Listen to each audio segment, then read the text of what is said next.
Welcome to AP Chemistry at Huntington High School. I'm Brian Brown, and today we'll be picking up Chapter 9, which is our second chapter in a two-chapter sequence dealing with covalent bonding and matters related to covalent bonding.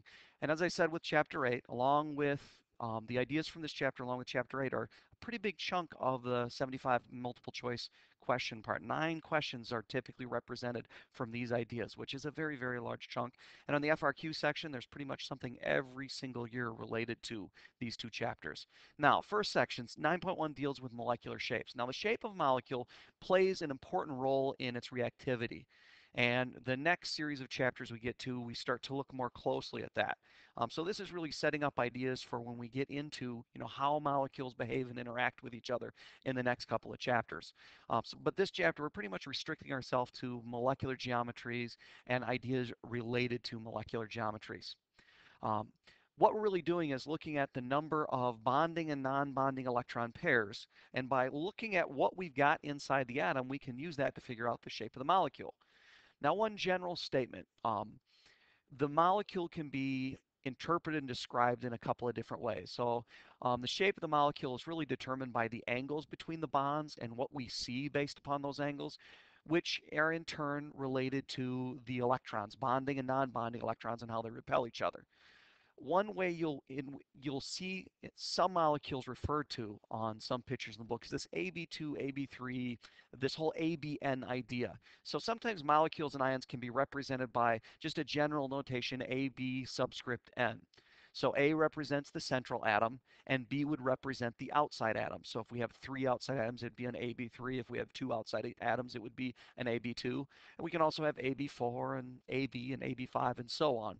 But most of our simpler molecules, and that's the molecules we generally deal with, our nice simple molecules, fall into a form that it would be easily described as ABN. So if you ever see AB3, you know you're talking about 1 atom on the inside, 3 atoms on the outside. So that's a notation you need to be familiar with. But what really determines, I said just, general statements about shape of molecule, but what really determines the shape of a molecule like ammonia, NH3? Well, that's its electron dot drawing. What do we need to really interpret to see, what its final shape is actually going to be described in three-dimensional space? Well, you need to understand electron pairs, both bonding and non-bonding, repel each other. It has a huge influence on the overall geometry of the molecule. Now, bonding pairs, sometimes those are called shared pairs. So I'm introducing some terminology you're going to see here. So bonding pairs are shared pairs, and non-bonding pairs are unshared pairs. So if you hear me mention shared and unshared, it means electrons being involved in bonding. So shared would be bonding pairs, and non-bonding pairs would be our unshared pairs, electrons that are there that aren't involved in bonding. That doesn't mean they don't have a role in understanding geometry.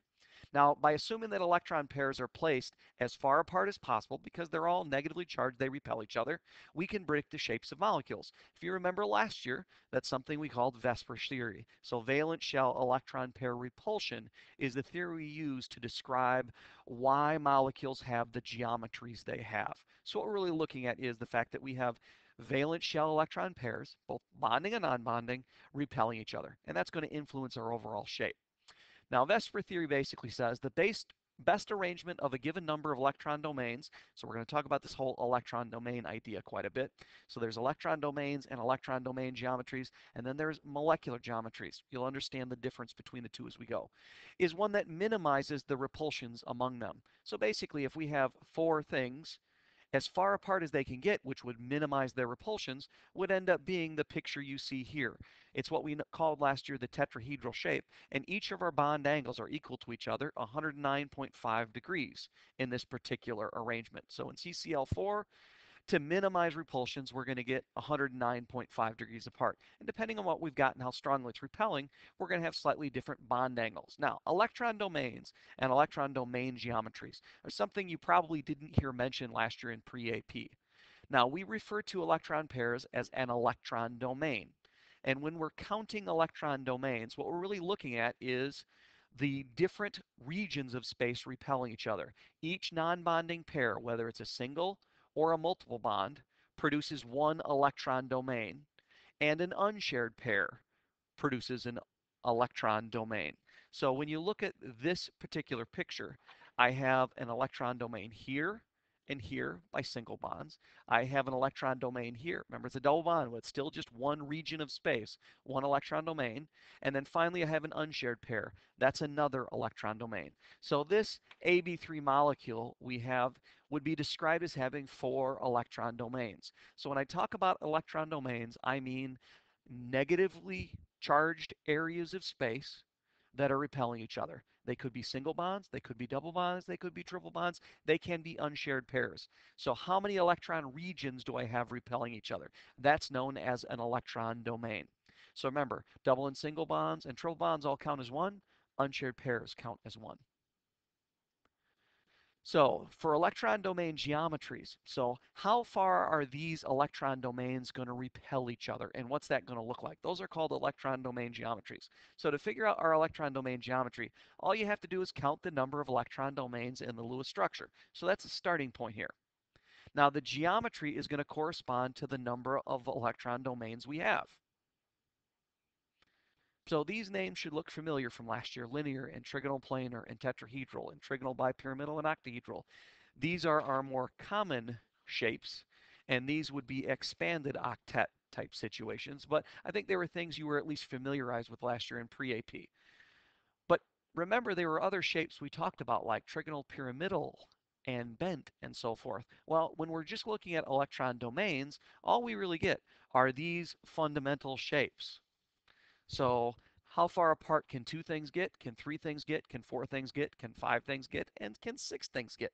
That's what we're really looking at here with electron domain geometries.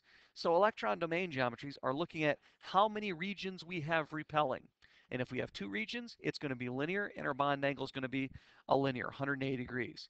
If we have 3 electron domains, we're going to be trigonal planar in electron domain shape, not molecule shape. That's a different idea. We'll get to that, and you'll be 120 degrees apart.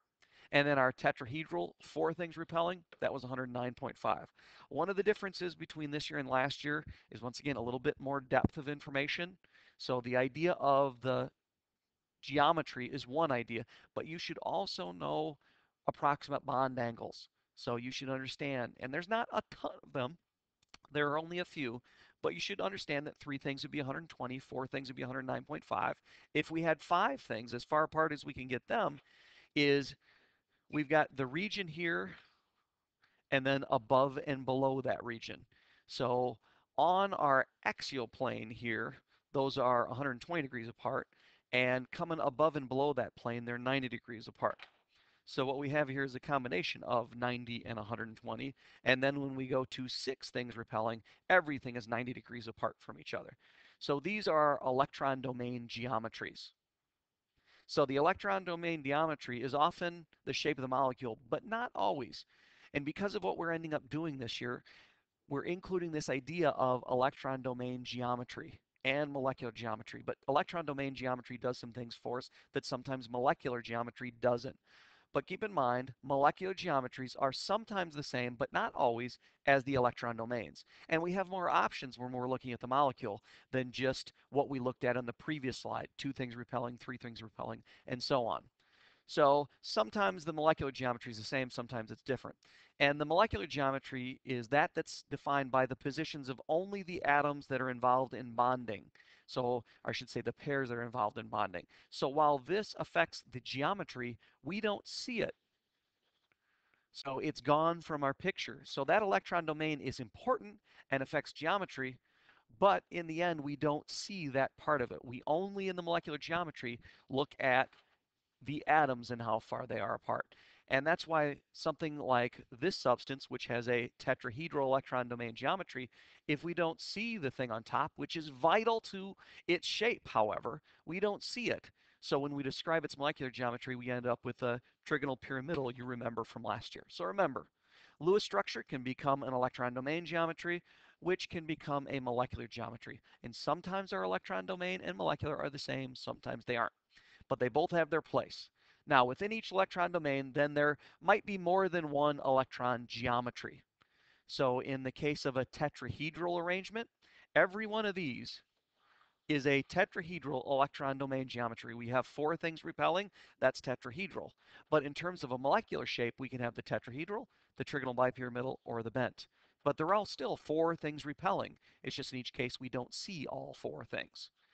So the only thing that's really new here is the concept of electron-domain geometry. Everything else is just like you looked at it last year. Now, in the linear domain, so when we have two things repelling, there's really only one situation here. We've got the linear molecule.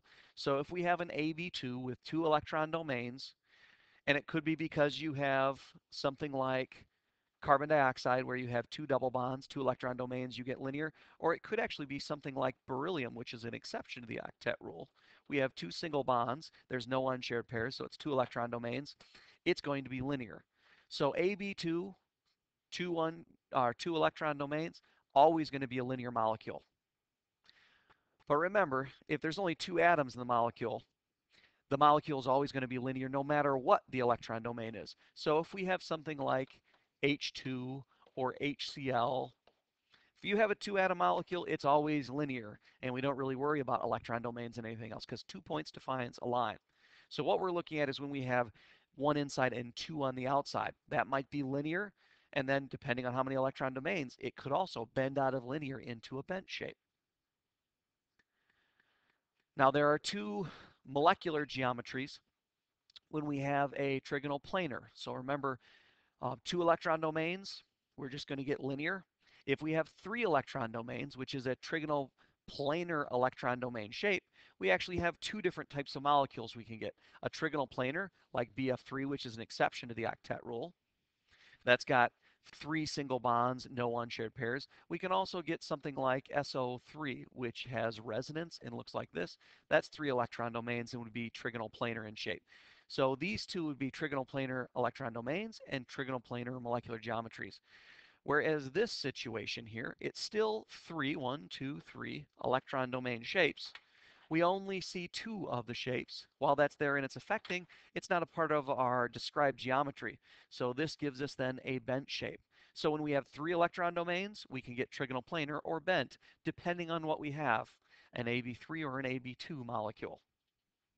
Now our next electron domain shape was four electron regions repelling. Now if they're all atoms, that would be tetrahedral. If three of them are atoms and one is an unshared pair, it's still a tetrahedral repulsion. You just don't see the top, and that would be trigonal pyramidal.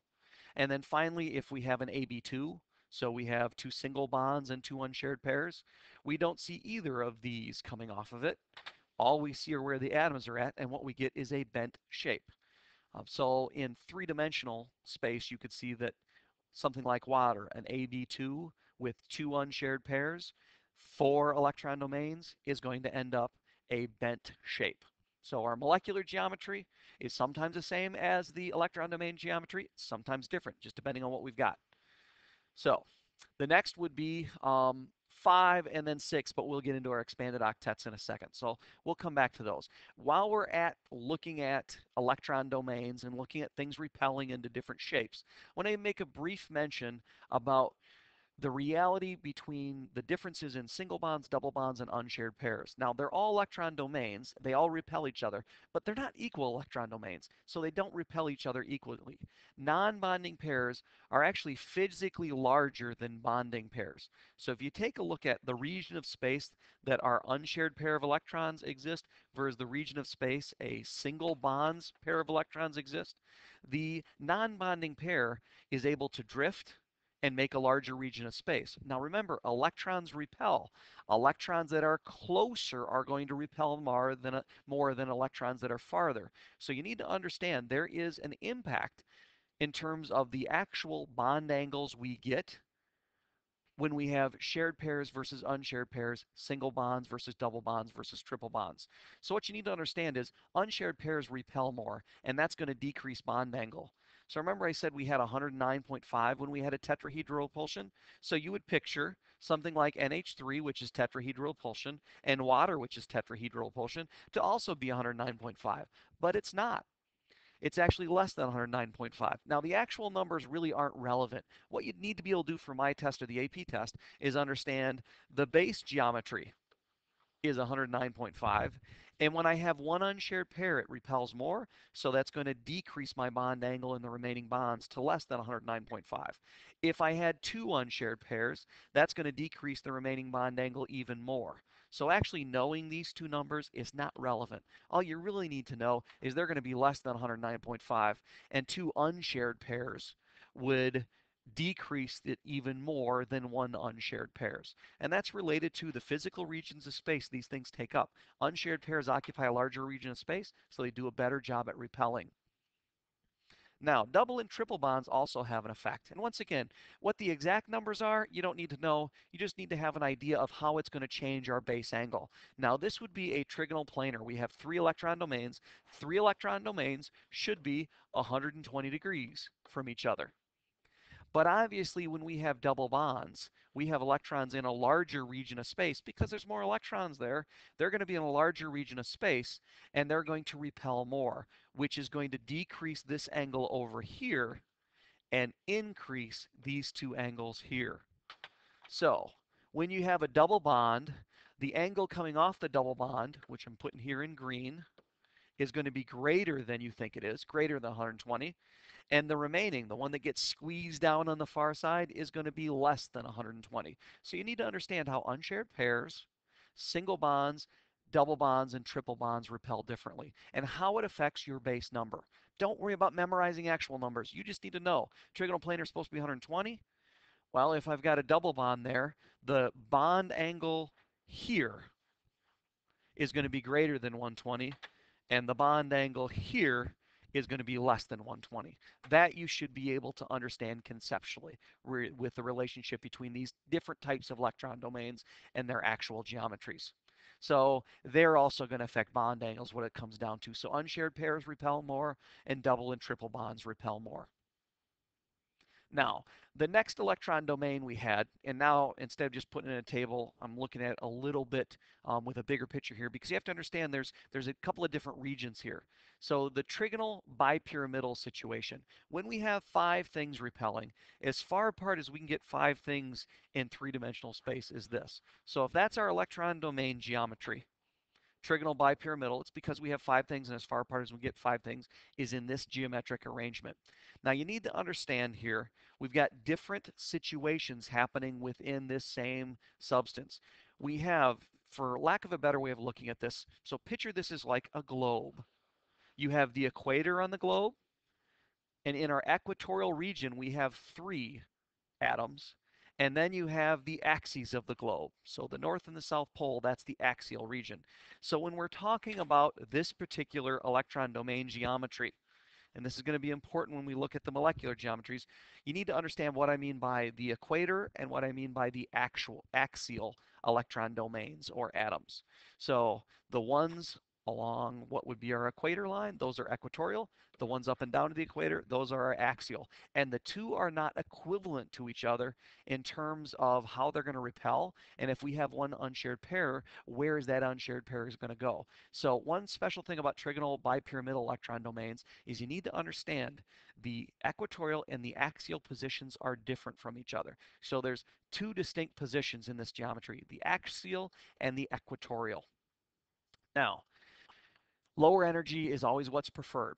So when we have a unshared pair in our 5 electron domain situation, you need to understand here that all pairs are not equal. So lower energy configurations result from having non-bond electrons in equatorial rather than in axial positions. So you have to understand why that is. If I put the unshared pair here, I would have 3 pairs closer to it that are repelling. This position, and this position. Whereas if I'm here, I only really have, in terms of how close I am, these 90-degree angles here, 2 things around me. So in this particular position, I'm going to have a minimization of electron repulsions. So when you have an unshared pair, you need to understand it goes in the axial, or I'm sorry, in the equatorial position.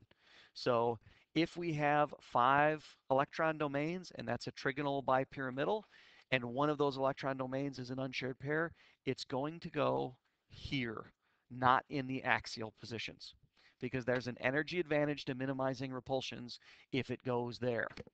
And remember, we're supposed to have 180 degrees here but this is an unshared pair, so it's going to repel more. So notice it's a little bit greater than 186. So what we talked about on the previous idea of unshared pairs and single bonds and double bonds repelling, it still applies here, so you can see what's happening to the remaining bond angles. Usually they don't ask that for a more complex molecule like this, though, but you could still figure it out if you really needed to. So if we have the trigonal bipyramidal electron domain, so 5 electron domains repelling each other, we end up with a number of different shapes we can get here. If they're all bonding domains, so we have an AB5 in essence here, then we end up with trigonal bipyramidal. So these two would be the exact same, just like it always has been in all of them. If there are 0 non-bonding domains, then the electron domain and the molecular geometry are the exact same thing. But since we've got a lot of places where we could potentially substitute an atom for unshared electrons instead of shared electrons, we've got a number of different shapes that can form here. Now remember, our unshared pairs are always going to go on our equatorial regions. So if I have one unshared pair, it's going to be one of these three that leaves. And I'm going to get what looks like a seesaw.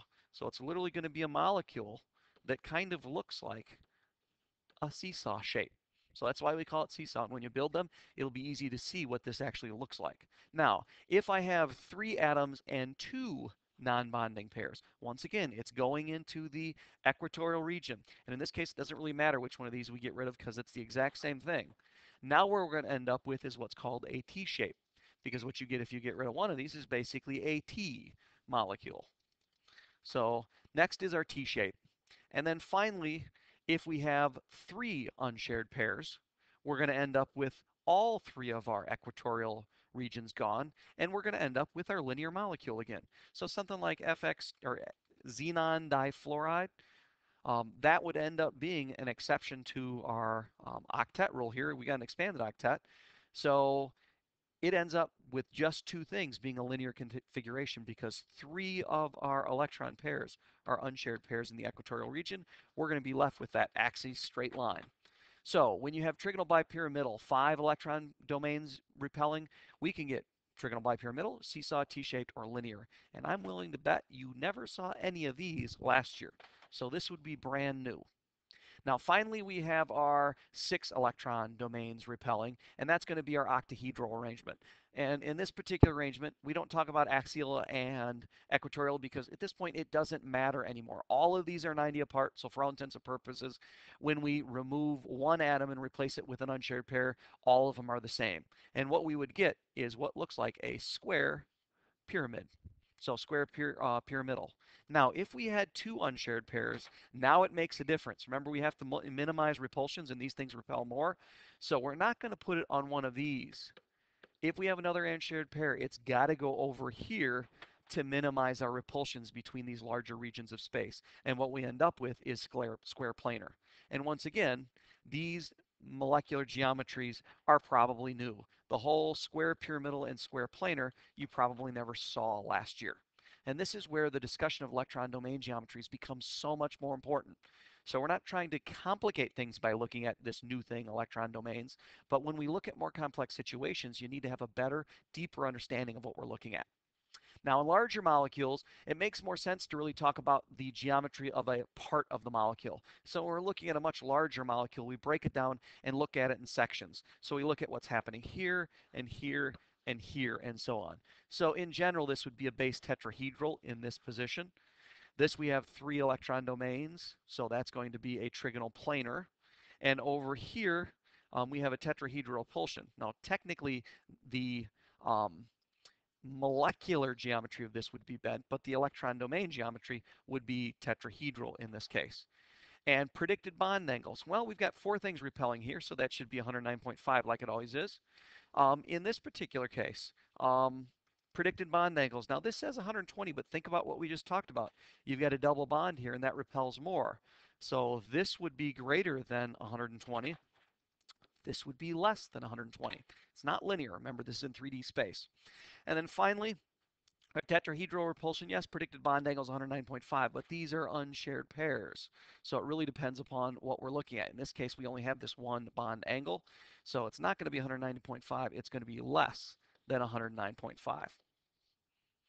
And over here, remember, it depends on whether we're talking about the green or the blue. The green would be greater than 120, and the green region would be less than 120. So when we're looking at more complex molecules, we break it down and look at the parts, the electron-domain geometries of the part, the molecular geometry of the part, and the bond angle of the part. But all the ideas are the exact same thing we just talked about. Now, this approach makes sense because in larger molecules, it really tends to react at a particular site. So it's not the molecule as a whole, it's one particular site in the molecule may be reacting. Like this particular hydrogen right here may be involved in a chemical reaction. Well, for that particular hydrogen, this whole part of the molecule probably doesn't mean all that much to it. So it makes sense to look at larger molecules from a piecemeal version anyway. And that ends our first set of notes over Chapter 9.